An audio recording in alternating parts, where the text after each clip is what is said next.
already. So this one, you're not going to have to listen to too much of me. We have Colin Kemp from Jackson Kayaks, lifelong paddler, lifelong adventurer, has been with Jackson for a long time, and we're going to do a little bit of an intro here. But then he is going to basically give us essentially a masterclass in how to outfit Jackson kayaks and how to size yourself up with your Jackson kayak. So I'm just going to get this all set up. Right, g'day, Colin. How's it going, man? Hey, good morning, everybody. So Jackson. So Colin is coming to us from Reno, Nevada, of all places, and so we're really excited to see what you've got for us as far as boat outfitting goes. Like those of you who watched the Dagger one I did a few weeks ago, I can't outfit a boat to save my life, Colin. I'm hopeless at it. So I'm really looking forward to learning some stuff. But before we get started, again, I'm all about, it'd be nice to get to know you a little bit. And so if you could just, let us know a little bit about your paddling history, and then we'll go from there. Yeah, I saw a safety boater in a raft trip when I was backpacking when I was like 7 as a kid, from the top of the Laurel Highlands. And my dad told me if I didn't cry on the backpacking trip, we could go rafting. And so about 5 minutes into the rafting trip, the following bit later, I saw the safety boater, and that was it. I knew right then and there. Had always been in canoes with my dad and sailboats and stuff as a kid, so it was always around the water. But as soon as I saw the whitewater boat, that was it. And started taking classes for like whatever, my 8th birthday, and 3 and a little bit decades later, still love boating, and was going to school to be a veterinarian, but decided to keep kayaking instead. So was that so? So when you quit vet school, was that when you started paddling with wave sport back in the day? I was actually graduating undergrad and never took the next step, but I had been paddling for wave sport during that time in school. I'd grown up as a slalom boater ahead of that, and then kind of transitioned when I left high school, went into college into freestyle, and got lucky enough to be around a lot of amazing boaters from the Bethesda Center of Excellence, which was the slalom club I grew up in, and met EJ and all of us who were part of Wave Sport, and David Knight, who's been our head designer forever. We all lived in the DC area and boated together, so it just kind of fell into place, and haven't gone anywhere since. And we all transitioned over to Jackson after Wave Sport, and yeah, that's that. Nice, man. And so I know the answer to this question, but not everyone does, and I'm actually interested to see how you word it. So, how do you identify as a kayaker? Do you identify as a creek boater, a slalom boater, a freestyle paddler, an all-rounder, an expedition guy? How would you explain it in a couple of paragraphs? How do you identify as a paddler? All arounder. I think there's a lot of value to paddle in a lot of different styles. And having had a kayak school and taught kayaking for a really long time, I really like to pull, a slalom teaches you something about your creek boat, that a play boat teaches you how to get out of problems when you're in your creek boat, all the way up to what I guess most people would consider obscure, which if we look on the roof, pardon that, the squirt boat. Squirt boating as well. So I think, there's a lot of value for people to not pigeonhole themselves. There's a lot to learn, and there's a lot of fun ways to enjoy it. And, don't sell yourself short on it. And, for me, like I started flying paragliders and speed wings and stuff about a decade ago. And I found the same lesson holds true because I'm much newer to that sport. And then I was, flying different kinds of wings, and that really, really helped me learn a lot there. And I really think the same thing subscribes if you're a paddler at any stage of your development. Yeah, definitely. Agreed. I'm passively aggressively preaching to everyone who's listening that being an all-round paddler is the way to go. I asked Tino the same question, and I'm going to continue asking everyone the same question. I know they're all going to have the same answer. It's a little bit challenging here in Calgary sometimes to motivate to go play boating because the water's so damn cold until like August, basically. But we do have, as you know, we do have good resources up here. Yeah, and we're in the same boat here with snowmelt. Yeah. Get a lot more days where you can get the better conditions by being willing to paddle a lot of different boats. That's right. Exactly. And so you also owned. You were in a similar position to myself and Nikki. Before you worked with Jackson, you actually owned and ran a kayak shop, right? That was in California. Was that in California? Back in the DC area on the Potomac River where I grew Oh, up. okay. That's right. Yeah. Yeah, I lived and boated there for a couple decades before my wife and I sold our house and literally put our stuff in storage and moved into our truck to drive around for 5 months, 6 months to figure out where we wanted to live. Oh, cool. And we ended up in Reno of all places. I never thought, So like a random, lot of eh? folks, that Nevada would be where I ended up because everybody else, you think Vegas, and then when you realize Lake Tahoe is your backyard right here, and That's right. Yeah. you can afford to live in Reno but not in Tahoe, and it's only 20 minutes away. That's pretty sweet. So Yeah, and that's another conversation entirely. Is what paddling in around that Tahoe area is like in the outdoors. That's a completely different conversation, maybe for another time. Uh, so last thing before we get into the outfitting thing. So competitively, like you competed on the US freestyle team, right? And I think you also competed pretty high level in slalom too. yeah, I raced slalom for a long time with a lot of the Penn Cup series and the races that kind of went around the U.S. when I was younger, and then did the tour like when freestyle was end all be all, late '90s, early 2000s. We had the Teva Tour and the That's right. Yeah. NOWR and Yeah. all that awesome stuff, where a lot of non-indigenous companies were investing in our sport. And Yeah. yeah, so I did go to the Worlds in 2011 and had a blast there in Germany and managed to sneak out a fourth place finish. So that was pretty sweet. Nice. And still to the day, I love to just compete for the fun and the sake of it. So while work doesn't let me get out as much, I do manage to sneak in a few things. And really, my particular favorite for the last fair bit has been motocross racing. And yeah, can't get enough of it. Had a little bit of a rough one last year. Managed to eke out the win here at home, but was also almost decapitated by Jason Craig and concussed. Couldn't look at a screen for 2 weeks after that one. So choose to not repeat that one for sure. So everyone sign up for the motocross races with Aquabatics this year. Inspiring. So yeah, I guess without further ado, like let's get into it. So Colin is a sales manager at Jackson. Has done a gazillion product knowledge sessions for retailers, pro paddlers, staff, and the whole thing. And so this is very, very comfortable territory for him. So I'm gonna kind of just be sneaky in the corner here. And one thing before I do pass it over to you is there's going to be a skill testing question at the end of this. Colin is going to ask you a skill testing question, and there's a little Jackson prize pack, which is going to include Nalgene bottle, a ball cap from Aquabatics, and a sponge and a couple other little bits and pieces. Oh, actually, one of the cool things you're going to get is a handmade. I don't know if Bill's watching. Local paddler Bill Hunter makes these little wooden kayak things. He carves them himself. Everyone who wins a prize today, Bill, you're a legend. Thank you. He's giving one of these away in every package. So these are sick. I have one. This is mine that hangs up on my rear vision mirror in my truck, and it makes me think about paddling all the time. So yeah, that too. Well, so the skill testing question will be what gets you that and all those Jackson goodies. So without further ado, Colin, the floor is yours, my man.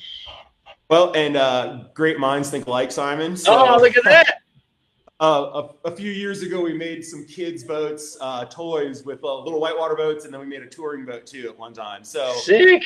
So yeah, I guess the first thing we should start with is obviously I just identifying the kind of boat you want. There's a lot of different great options, and like we were saying before, how you want to paddle is what's going to dictate that model. So that's a whole nother discussion, but realistically, we can break it into a couple of categories: playboat, river running playboat, river running creek boat, and creek boat. Now there's tons of other variations, but if we find the right category of boat, the next step is to really find the correct size of boat. And in some cases, there's a lot of us who fit the bill. And that's a hard thing, is trying to take a look at the population and make the medium the most medium it can be, and so on and so forth for the other sizes. Because what we're going to get into is some really important, parameters on your body, like your inseam, your shoe size, your weight, and all those sorts of variables are going to help us decide which size of the boats, and then once we get into the boat, where the seat's going to go and what we do from there. So if you're 100 and let's say 75-pound guy, you're going to end up in one of our medium boats realistically. But the really, really important thing, and I'm going to say this as a caveat to almost everything we're going to discuss, personal preference reigns supreme. And I'm going to say that, and I'm going to give you an example. One of my good paddling buddies, another former U.S. team member, squirt boater, who's paddled a lot of small boats over the years, he's about 200 pounds, but he prefers our medium play boats, medium creek boats, but he paddles a large Antics. So just how he was using that boat dictated that he actually started with a medium and then sided up to the large once he started using it and kind of more creaking and downriver freestyling with it, found that the large worked better for him. So don't presume, demo always. That's like the golden rule. I love when people, take the Pepsi challenge, different models, different styles, all that good stuff in different sizes. Great example is Clay Wright, who you guys may know on our team. I've paddled with Clay, and he's paddled a small, medium, and large Antics on different occasions and uses them interchangeably. So getting back to it is a tweener. And a tweener is someone who happens to fall between the sizes. And that's always a challenge because you're going to have to make some decisions based on your preferences on where we go ahead and, decide up or down. And we'll use a play boat as an example. And Dave, I see your question about putting knee blocks, thighs, all that stuff. We are absolutely going to get there. You'll see a bunch of stuff that I personally do in my boats. So that will be in the talk for sure. So back to the sizing for a tweener. And since we've got a play boat, we'll use that. And the general rule is if you opt to go to the bigger size, if you have that option, you're going to have a boat that will plane up on a smaller wave easier. It'll probably be a little bit better downriver. It'll also be more retentive in small features. Downside is you're not going to be able to throw it down in flat water as well. And that's the positive for choosing the smaller one. Now, if your weight is going to start to dictate which size we go into, the next thing is going to be your inseam and your shoe size. So if you're a knuckle dragger like myself with a 36-inch inseam in size 13 feet, I don't get to choose a lot. I can paddle certain styles of boats like a Zen or an Antics and a medium, but I usually prefer the large almost regardless. So, taking that into effect and trying to figure out what your preferences are and also what kind of water you're going to paddle on. So when you go into Aquabatics, you're going to talk to Simon and Tom, and they're going to ask you, hey, do you want this Antics to stern squirt easier, river run better? Are you going to creak in it? And those are the kind of questions we'll ask to get you into the right style and size of boat. Brian, you must be exceedingly small if you can get into this. he's pretty slender, old Brian, but I think he's pretty long and lanky. He's pretty tall. I think he might struggle a bit. Right on. So, and then let's say we've gotten through that decision-making matrix, and now we have the correct size of boat. The next thing we're going to do that's going to be kind of the foundation of getting you set up in the boat is going to be where our seat position is going to go. And a lot of that's going to come on to how you paddle, what your preferences are. For example, with me, like I grew up in a slalom boat. I like to drive the boat from the bow whenever possible. You can never omit, reverse strokes and prise, but if you can turn with a bow draw and things like that, I tend to like my creek boats and river running boats where I have more equivalent amounts of rocker, bow, and stern so that the parting line, which is where the two halves of the mold come together, sits almost flat if it's a flat parting line relative to the water line. Some boats are a little different, but in every model will give you a preference. So like, for example, when we had the Villain, I paddled that with the seat one notch after the center position. where now I paddle my Zen and the Nirvana in the center position. So each design just kind of talks to you, and you test it in a few spots. So don't just throw it in one spot and get stuck in there. You can go ahead and do that once you've learned the boat, but take some time, go paddle it once or twice. If you have the ergonomic range to adjust it, feel it out and find what works for you. And part of the decision on where the seat's going to go is, if we imagine throwing some weight in the middle of the boat, dead center, the boat's going to just sit neutral. But if we put a bunch of weight out in the end, the boat's going to rock like a seesaw. And so that's the reason that we're looking to add an adjustment range in the seat. So in our boats, we've got 5 holes that are drilled into the seat. So we've got multiple inches of fore aft adjustment, and do know that certain models get more affected more rapidly by that seat change. Something like a Antics or the Nirvana actually really felt more sensitive to fore aft adjustment to me than, let's say, an old Hero or something like that. So if you got longer legs and bigger feet, not only do we often have to get pushed back a little bit, but if you have a range, we got to find where that is. And like I said, on creek boats, river runners, Antics, I like to be more neutral. In a playboat, I like to try to get as far to the bow as I can, just so that the bow is a little down. As long as the bow is not purling in flat water, I think that's a good spot to be. And reason is you're going to have a boat that's going to plane up on a wave faster and generally be a little bit more forgiving and versatile all around, in my opinion. Features in beginner boats, we can definitely talk about that as well. We can jump into that real quick. Big part of that is going to be how aggressive you are, how comfortable you are. There's a lot of great schools out there across North America that teach exclusively in the Zen, or any other company's river runners, or there's schools that teach exclusively in the Antics. There's a lot of schools that, when we used to design the Fun series, use that pretty heavily. And so some of that's going to be dictated by their curriculum, also the environment they have. So if you have a nice high volume deep river like the Ottawa, something like Fun is really applicable. Or an Antics. And that's what I used to like teaching in. But there's a lot of folks who like to have that additional stability. But generally speaking, if you think of the range of boats that are available, we have 2 extreme ends of the progression. One being a playboat over here, being fairly low parting line, pretty aggressive boat. And the other end being a pure dedicated creek boat. Now, not to say you can't teach in those, but something that's going to give you some stern edge. A more planning hull is my preference, because it's going to make surfing and a lot of that other stuff that are kind of those aha moments earlier in your progression a little bit easier. So you can go ahead and choose something in that category, but often it's time, if you learn in a boat, you often create a bond with it. And I think it's good that most schools teach in a boat that gives you some versatility to kind of grow as a paddler. And that's one reason that I really was keen on the Antics, because you can learn to stern squirt and you can learn to surf and river run some harder stuff. And you can find out, hey, I kind of want to trend towards playboating, or maybe I want to trend towards creeking. But once again, still don't get tagged in. Stay versatile. Do everything. We love to quiver up. More toys is better, as you can see in the garage behind me.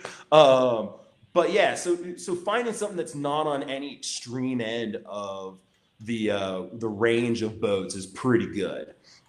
So what was that? Boats recommended for a smaller paddler under 150. So Lauren, the small Zen, if you were looking for something like a Nirvana, now, albeit it's not a 9-foot race style creek boat, but the new small Nirvana is going to have a narrower beam, lower deck, relatively speaking, than the medium Nirvana. And that would go ahead and allow you to get a boat that's really suited well. And if you wanted the sportier version, small Antics would be a great choice there too. So anyway, stop eating everything in nice quarantine, first world problems, right? Got enough food that we're not worrying about starving, which is a good thing. So let's see, where were we before we got into beginner boats? We were talking about trimming with the seat. That's right. And Another thing that is going to be important, and every company does this a little different. So what I'm going to go into is going to be, the theme and the concept is universal, but how we do it for our boats is going to be specific. So I'm going to go ahead and pull my boat up here a little closer. And now we're going to see if we can get, yeah, perfect. Can you guys see that all right, Simon? Yeah, we're all good. All right. So with our outfitting, we were really keen on trying to ensure we didn't need tools or had loose parts rolling around that could get lost if you want to adjust things while you're out in the field. And so you'll see in this boat, I'm going to peel back some of my outfitting. You see there's 5 holes and 1 wing nut. And right now, like I was saying, I like my Zen in the center position. So it's just as easy as loosening that wing nut, pulling the front end of the seat up, and then it slides fore and aft. And so you can do this in a matter of moments. It literally can adjust the bulkhead and the seat once you've done it one time in about a minute or 2. So that's really nice as you get that new boat to go ahead and start playing with the trim to find out where you like it. So once we get the seat position dialed and we've got you where you want, the next step is going to be to start with a new boat from scratch. We're going to start to go ahead and try to secure your body in the boat. And my analogy for all the details into outfitting a kayak, hopefully a lot of us are skiers as well, is that if you're a skier, an avid skier, the first and most important thing in your gear is getting your ski boots fit. And getting it so that your feet don't move, ideally custom footbeds so it's handling every knuckle of every toe, that kind of stuff, and canting it so it lines it up with your knees. And the whole reason there is that when you move, your skis and your boots move immediately with you. I don't like slop in a boat because there's slop. When you move, there's a pause and a lag before the boat comes with you.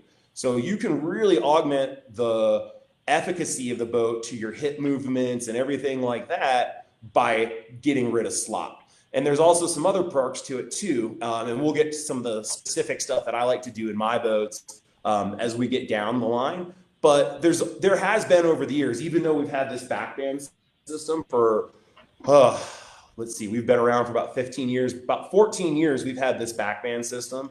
And it's a little different. A lot of folks love the ratchets and they work well. We wanted to go ahead and have something that, once again, no moving parts. We love that. Keep it simple, stupid works really, really well.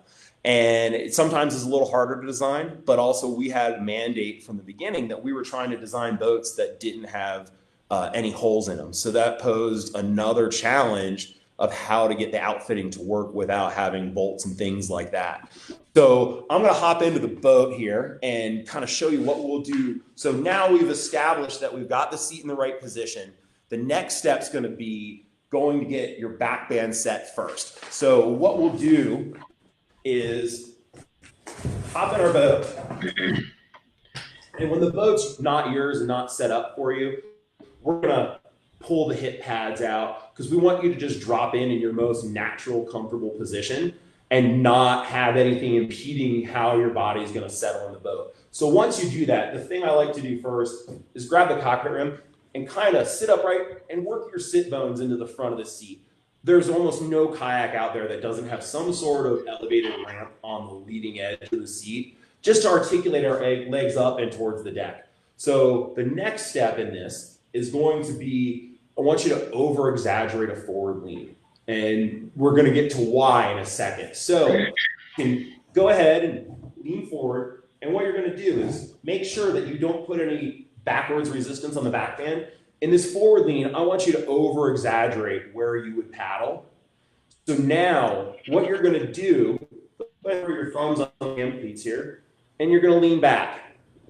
And why we do that is the way that a clam cleat like this works is when we pull the rope for the first time towards the back of it, it pulls it into the teeth and allows it to lock in place. And so a lot of folks would just pull the backband and start paddling and then say that their backband was slipping. It really wasn't. It was setting. So the idea that over-exaggerated forward lean is that we take care of that. We work with the technology and how it works. So now, once they're there, they're not going to slip. And the reason we know they're not going to slip is because that kind of cleat has been holding the power of the wind in huge sails on sailboats for way longer than we've been doing kayaks. And it's a lot more force than any of us can generate on our back band ropes. So that's the first step. So now, seats position, our backrest is good. Once again, personal preference. I like it fairly snug to make sure that I'm going to be sitting up and slightly forward. But the next step in this equation is going to be to go ahead and adjust the front of the boat. And so now we're going to peg ourselves from one end to the next. And with our boats, 3 of the boats out there are going to have the Unishock bulkhead, and that's something that we do a little different than a lot of other companies. And then the last will go into the Happy Feet for the rock stars and the small boats out there. So now that we've got this, the first step is, let me get my sponge out of the way. There's another jam cleat right here in the center wall. And let's see if I can, you guys see that now, Simon? Is that all right? Yeah, we get the idea for sure. Yep. So the cleat, you've got the rope, and what you're going to do is you're going to remove the foam that comes with the boat standard. And I have all these pieces out that I'm going to pull up here in just a second, and we'll walk through this. You're going to pull this rope towards you. And you're going to then, once your feet are on that rope, you're going to bring your knees into the center of the boat. And just to alleviate a little bit of pressure off the bulkhead plates and allow you to pull it another inch or 2 towards you, then what you're going to do, push that rope back down into its plan cleat and push out with your feet against the bulkhead. So once again, taking into account the slack that we're going to have as that rope pulls and sets itself in the cleat, we take care of that, then it won't move. So now we're going to go ahead and hop out of the boat. Always undo your back band. Don't leave it. Bad habits if you do, because you're going to maybe be wearing different clothes, different shoes that will affect some of that little finite adjustment. So let me grab some pieces here. Colin. Yes. While you're at it, while you're doing this bit, I think this might tie into what you're talking about now. Jason had a question about medium antics owner. Any tips on outfitting for someone whose legs fall asleep easy? So perhaps as you walk through this, because that information is likely going to come shortly. Just so you've got that in the front of your mind.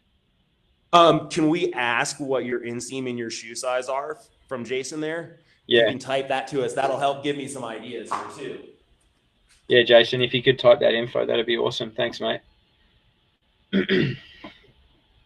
And so what we're going to do is pull down this boat too, and we're going to pull a bulkhead plate out of here. So,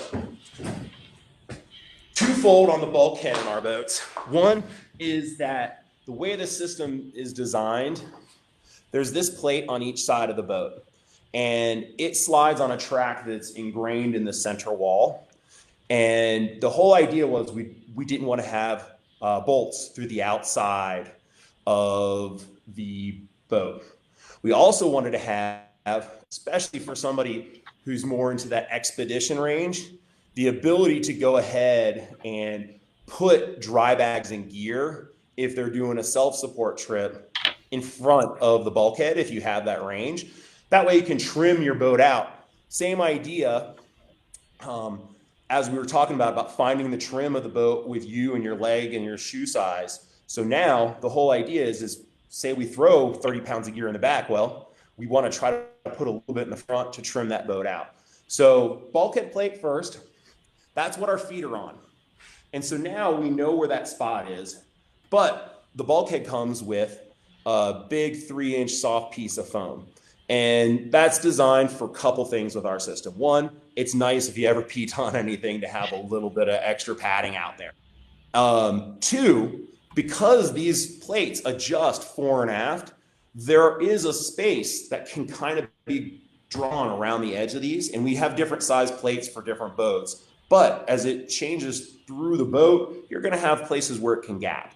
And we don't want ever to have the ability for your feet to slide past and around the bulkhead for any dangerous stuff. So once we go ahead and we've got that established, you're going to hop out of the boat. But we have to factor in now the 3-inch thickness of this bulkhead plate. And in some cases, when you have long legs and big feet like me, you might not be able to use all three. Like in the Zen, I can, but in an Antics or a Nirvana, I end up cutting this in half and using 1.5 inches on each side. But what we've got then is the dilemma that the plate is going to be smaller than this. And we want to go ahead and cut this radius of foam so that it touches the outside of the boat. That way, there's no way your feet can go ahead and slide past it. It also takes care of any movement that you may feel because of the adjustment of the system. So now what we'll do is trace it ideally a little bit bigger than what it needs to be, just because we're going to expect this foam to compress. So we'll trim it. Then the next step, grab one more tool here, is going to be putting a bevel on it. Because as we go towards the bow of every boat, there's some conical shape. And so what we can do to make sure that it is even more rock solid is we can cut a 45-degree angle all the way around this radius. So when it goes into the bow of the boat, it's tapering just like the boat. Make it a little bit bigger. That way it's going to just squeeze in and become rock solid. You can still pull all this out to put dry bags in front. So yeah, that's so Dave, hopefully we answered your question about the people like Stewksbury getting a dry bag in there.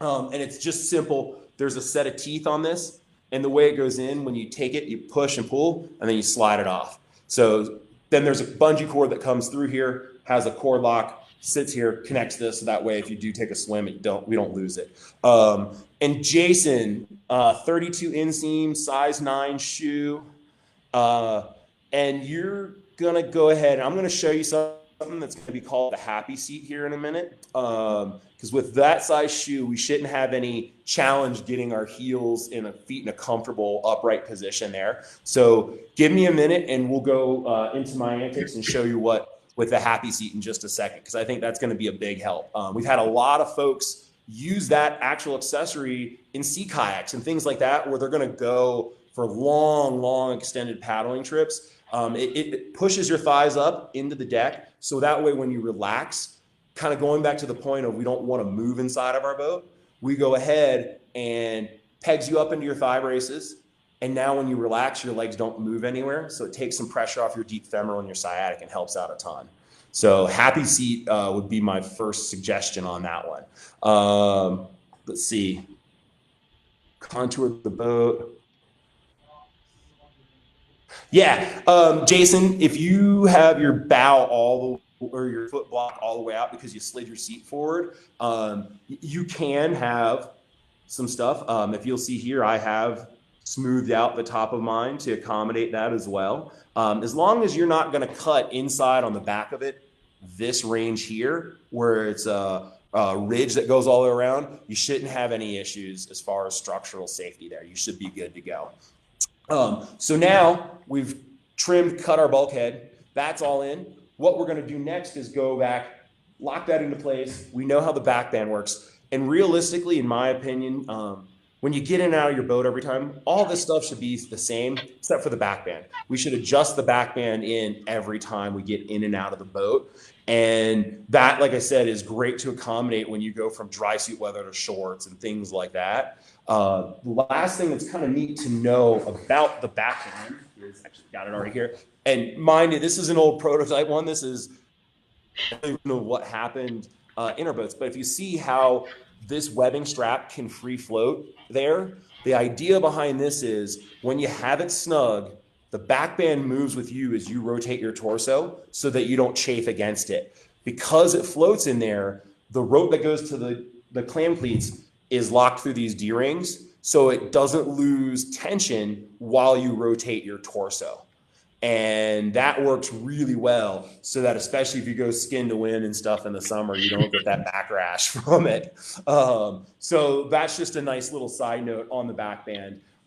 There is also the ability to raise and lower the back band with the series of bungees, and then there's a webbing strap with a Fast X buckle that can hold it down. So depending on what your preference is, you can go ahead and raise or lower it. And that also accounts for different torso heights and things like that. So now we've got our seat set, we've got our bulkhead set, we've got to go ahead and lock us in laterally into the boat. So what we're going to look at is with hip pads. So we've got a hip pad system that's designed with, let's see if we can get that, a pocket on the back and some shims. So what I like to do, pull this out here, is whatever the width that we need comfortably for you is, just stack that number of shims in there. But the next thing that I like to do to kind of take it a little bit over the top and have a more aggressive contour that hooks onto your thigh is take one of the hip pad shims, 50-50 it, put it on the top. And this can work even if you don't need a shim. You can go ahead and just go ahead and cut the bottom off, throw that on the top. And what it does is it bends that shape so that it doesn't pinch your hips side to side and make your legs go asleep, but it gives you something that pushes down so that when you go to hip snap for a roll or anything like that, you go ahead and get a fair bit more purchase with it. And the other thing that's real important on the hip pads is to go ahead and once you're sitting in the boat, you can go ahead and adjust them from the Velcro so that the leading edge of it angles the way that your thigh contours up. And in my perfect world, that thigh contour coming up then matches to the angle of the cockpit rim and then ultimately is driving your legs into the knee pockets that David has designed. So he really works with a lot of data on average people to build in knee pockets in the shape of the deck to perform the way we want the boat to perform, but also to fit your body. So now we've got the hip pad set, we've got the back band, and that's the starting point. That gets us like right out of the box. We can go and paddle and be fairly well dialed. My OCD doesn't let me stick with just that. I want to go ahead and snug this thing up a little bit more. I saw a question about the Sweet Cheeks.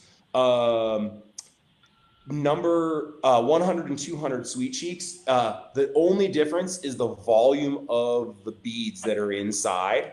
There's double the amount of beads in the Sweet Cheeks. And we're going to go over that in just a second. Basically, if you would like to sit higher in your boat, so think of it as a seat boost, boosting your seat will give you more torque and control and leverage over the boat, where the downside to it is it'll actually suck up some of your inseam range because your legs don't articulate up and back down as much. So if you're compromised on the length of your legs, depending on the boat, that may or may not work. In my experience, I've used it in boats that I tend to feel small in. So in the past, I used the 200% Sweet Cheeks in a Monstar versus me paddling a Superstar or in a Karma large that felt a little on the large side for me. That just allowed me to control the greater beam of the boat a bit.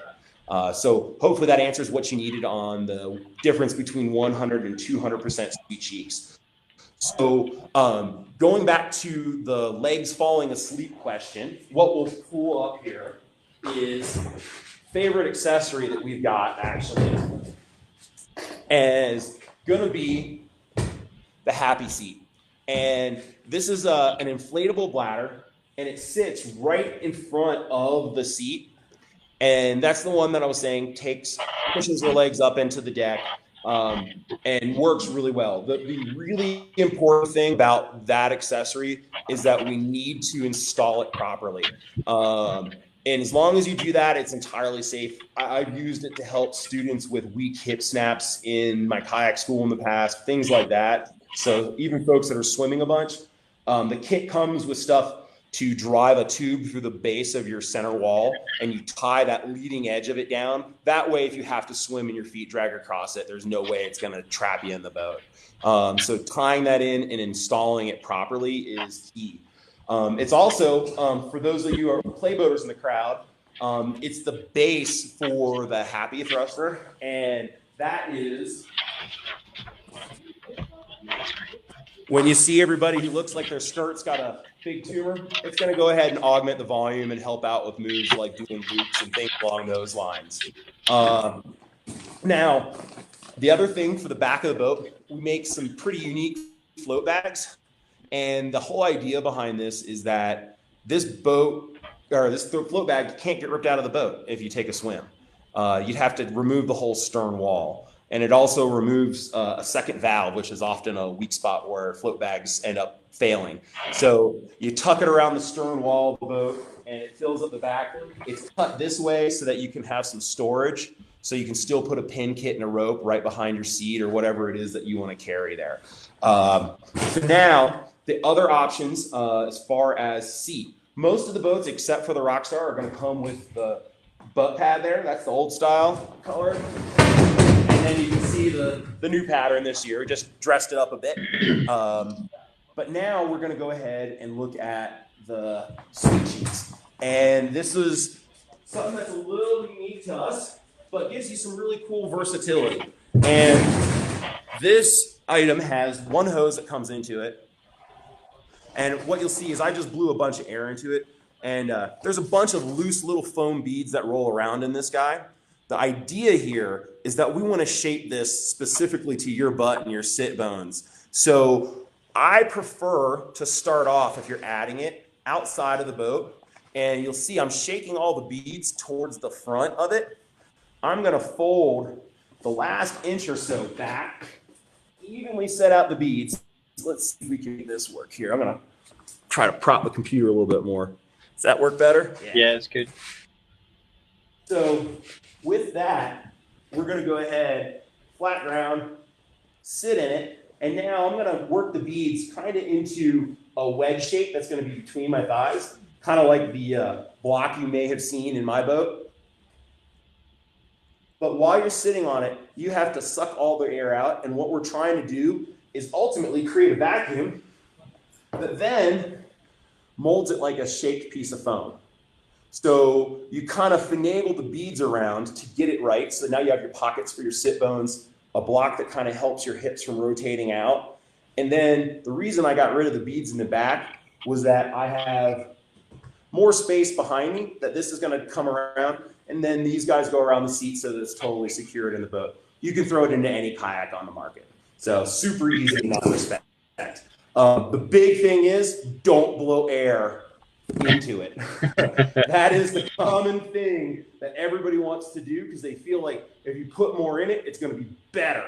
And so we go from there. So Trevor, your question is spot on. I was going there next. I'm going to pull up Happy Feet and a foot block. So Colin, yes, just to give you a heads up, we've got about 10 minutes to go. You got it. All right, so custom foot block, stock foot block, and Happy Feet. All right, so if you were to order a foot block from us, it's going to come like this, and it has these little leaves that can be removed so that it can account for some inseam range. So nice and easy. Then it Velcros into the bow of the boat, so if you take a swim, you're not going to lose it. That's super straightforward. Then we've got the Happy Feet.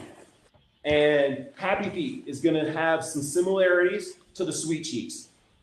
Beads up front towards your feet, and then we're going to have an air bladder. Two different compartments, not connected, different purposes. So there's a couple of standard ways that some folks like to work the Happy Feet. And so this is one. This is what I kind of call the ballerina pockets. So this would go towards the bow of the boat. This would be towards your feet. And now what I would say is, let's see if we can get this propped up again. My little mini boat failed as a computer holder here. Let's see if we can get that angled in.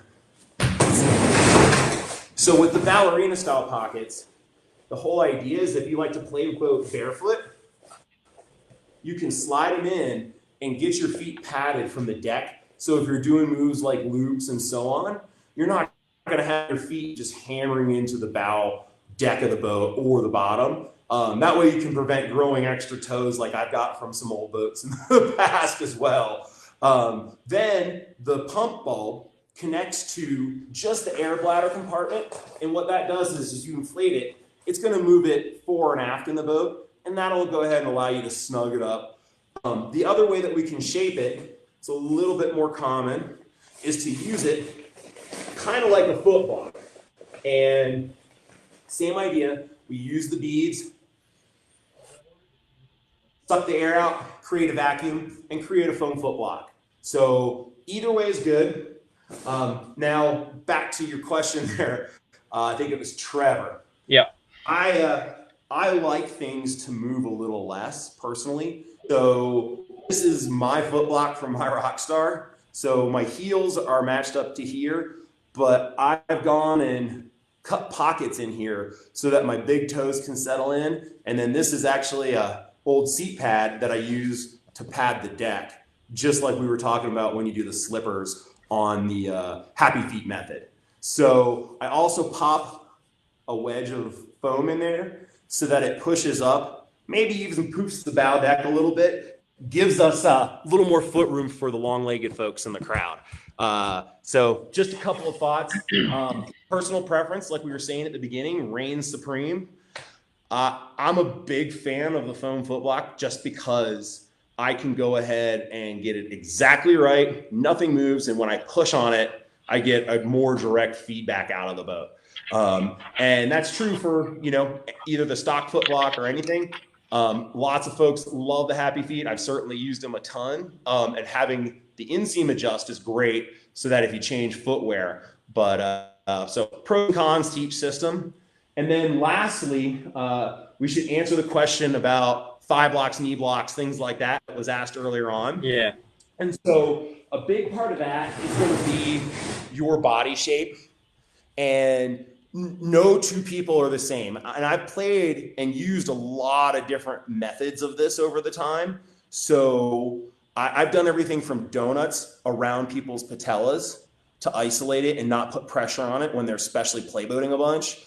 But my general theme that I like to kind of adhere to is I try to create a tunnel for each leg from your hips and up to my knees. And ultimately, if you carry that out to your feet, you're dealing with a diamond where your heels are coming together. And the more surfaces that we can push on with bigger muscle bellies like your thigh, instead of putting all that pressure on your knees, you don't end up banging up your knees and bruising it, but you can push and manipulate that a lot more.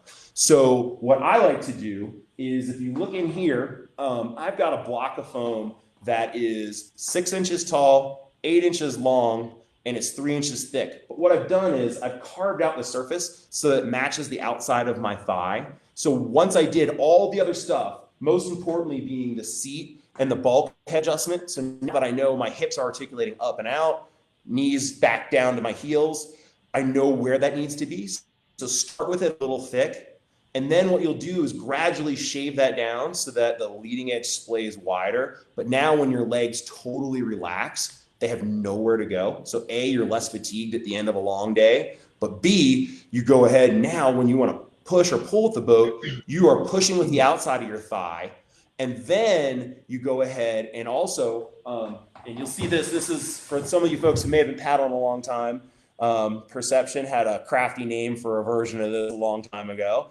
But the block in the middle, and that one is, some people get scared by it. But having said that, if you have ever gone in kayak and put your hands on the cockpit rim and pushed your hips back into the seat, your hips are rotating down and out because your boat's not snug enough. And when you put something like that in, it absolutely prevents your hips from rotating out, and it locks you into the seat more. And for all the boys in the crowd, it also prevents one of those bad experiences when you goof and land really flat. So it's got lots of multiple perks to it. Awesome. And knee blocks do work well. You just have to make sure you don't put them on the soft spot of your knee. So there's a lot of ways to skin that cat. And if you guys have more questions, I can answer those directly. If you email Simon or whatever, we can always figure that out and talk about the pros and cons to all of them. Yeah, man, that was amazing. That was so much information. Sorry, John.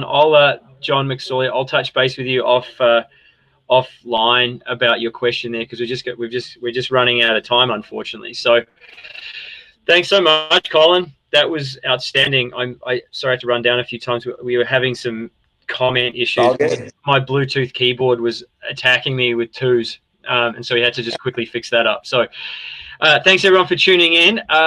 We just got to do our skill testing question. What's your skill testing question? So everyone listen up. This is for the prize. First answer wins.